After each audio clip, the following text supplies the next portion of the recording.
How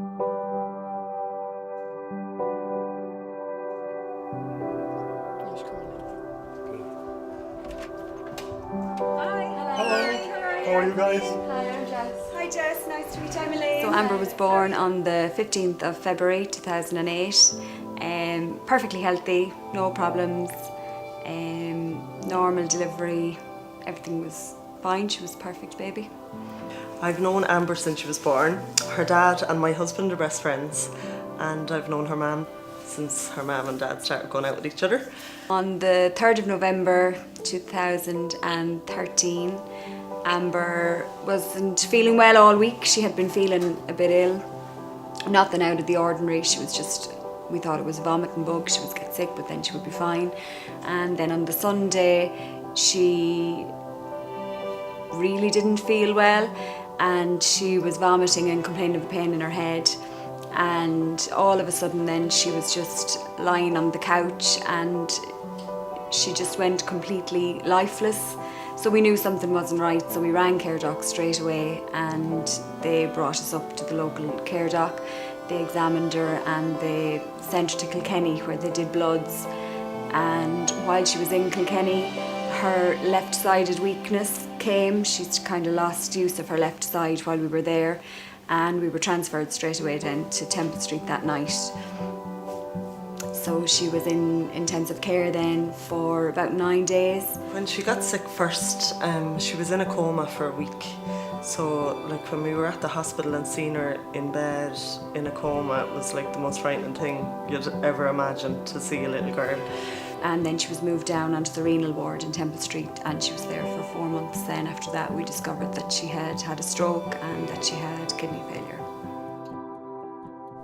Go on, lift it into the chair. No, higher.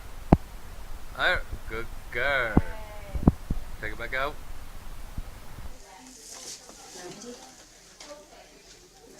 You ready? Good girl. Yeah. Well done. I'm definitely doing that some yesterday. Yeah, that's on way. That's it, brilliant. Well done. That's great. High five for Mum. Yay. Okay, we turn around. And you had to use a machine every day? Every night I used it for 12 hours. Wow. It took, I can't really remember what done, but it took something at me and then it put something into me or something. So it's just helping you? Yeah. That's good. And did it make loads of noises when you were trying to, was it every night so you had to sleep with it, did It you? wasn't that noisy. No. And it had a sign on it and there it said stuff like, it said how many mils you still had to get in and how longer you'd be on it for and all. And they had like blue, red and yellow dots, was it, on it? And then you had to put bags on top of it, and then that's what would go into me. And then in the mornings all the bags would be empty. Before Amber had her transplant, her morning started with being taken off her PD machine, which involved taking all the readings from the night before, disconnecting her from the machine. She had to be weighed every morning. She had to measure every drink she had during the day, had to be measured, because she was really restricted because the machine could only draw so much fluid from her kidneys. So she had to be weighed every night then before she went on the machine to make sure that if she had more fluids during the day, her weight was up, and it was dangerous. And then she would have lots of medication to take. All the foods she ate, she had to take what's called a phosphate binder to break down the foods that her kidneys couldn't break down. So she was fluid restricted to 800 or 900 mils a day, which had to be spread out over the day. So she went to school, but she was always very tired, fairly sick in herself, and hadn't got energy for much. So she'd come home in the evening then, and she wouldn't do much really.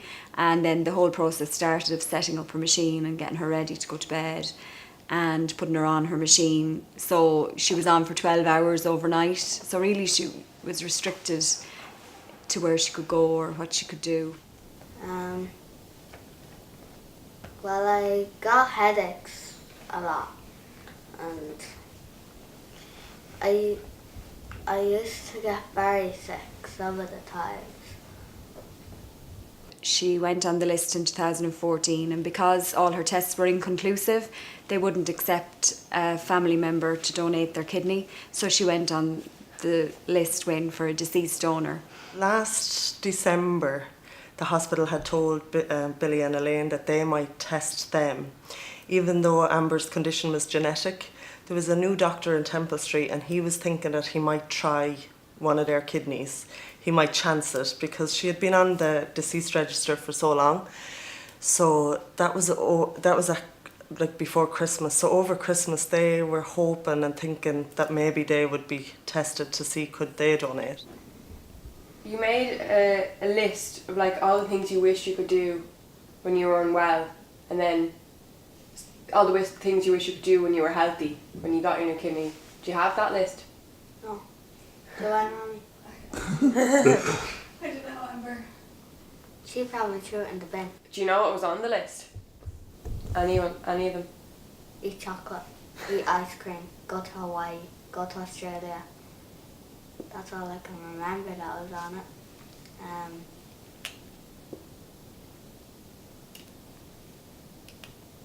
Eat McDonald's.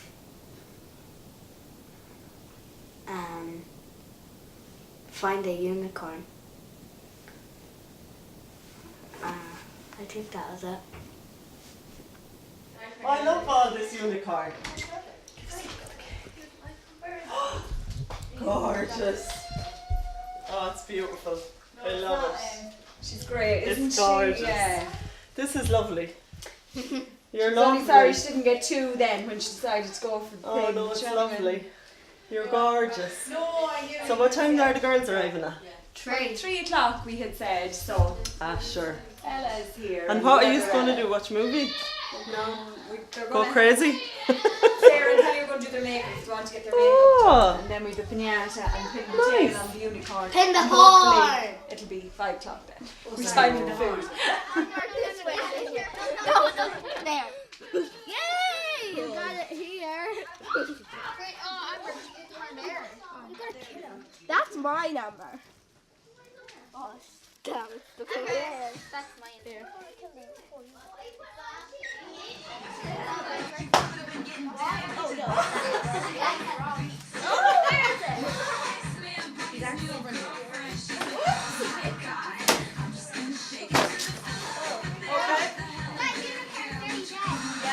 Bye, Amber. See you soon. Have fun at the party. You may send me a few snaps. Will you? Well, she had suggested it to me on a couple of occasions before, and at the time they weren't open to the option of a live donor. And then when it came around again, like, she just had no worries about doing it. She just 100% wanted to do it and wanted to put herself forward, and it was great. It was such a relief. The thought of a child had to die to give Amber a kidney. I was thinking, God, like, I have 2 good ones. So she had rang Beaumont and asked to be put forward as a candidate to donate her kidney for Amber. And she went up then and had bloods done and started the process of all the different things. Was there anybody who was saying like you're mad to do this? Yeah, lots of people did. They said, oh, I know I'd do it for my own. If it was my own child, I'd have no problem doing it. But I think it's crazy that you'll do it for not a stranger, but for somebody that's not related to you. Yeah, like, I don't know, that never came into it for me. I was like, it's a child that needs a kidney, regardless of whether it's my child or. And then I think if it was my child, I'd hope somebody would do it for me. It was great. It was a mixture of emotions. There was happiness, sadness, plenty of tears, plenty of laughter.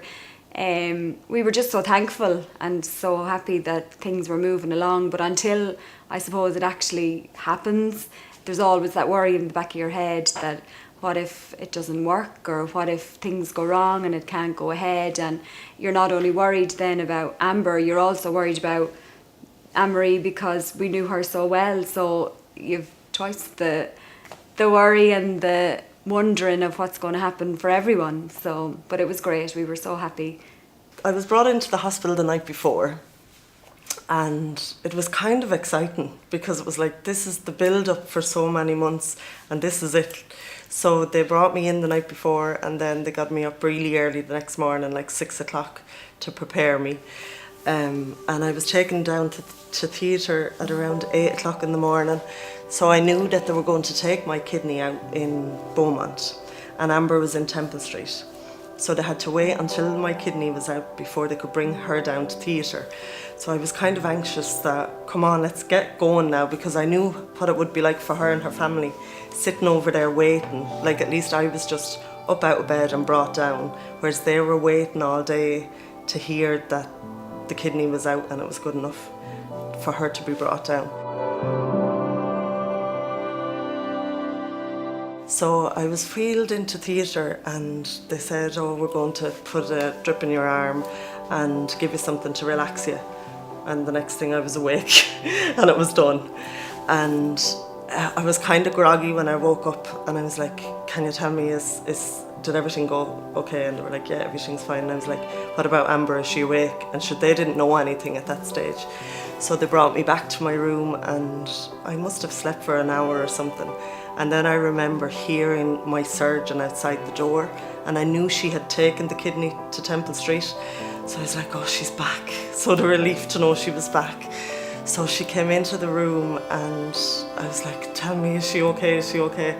And she said, I have something to show you. And she took her phone out, and she said, I have this is a picture of a bag of urine. And she said, this is exactly what we want to see. So it was Amber, that they put the kidney into Amber, and straight away it started to produce urine. And she said, this is all we needed. And I was like, oh, thank God, the relief of it. And to know that it was doing what it was meant to do. After transplant, she recovered really quickly, and we were only there for 2 weeks after transplant. So she was very lucky. We got home really quickly, and then we were up 3 days a week for bloods and tests, but eventually it phases out over time, so you're not up as often. But 2 weeks was very quick. She was very lucky she recovered so quickly. Yeah, so Amber gave me this card for Mother's Day. It says, for the fairest jewel of all, to Anne-Marie, thank you for the gift of life. Hope you have a great day, from Amber.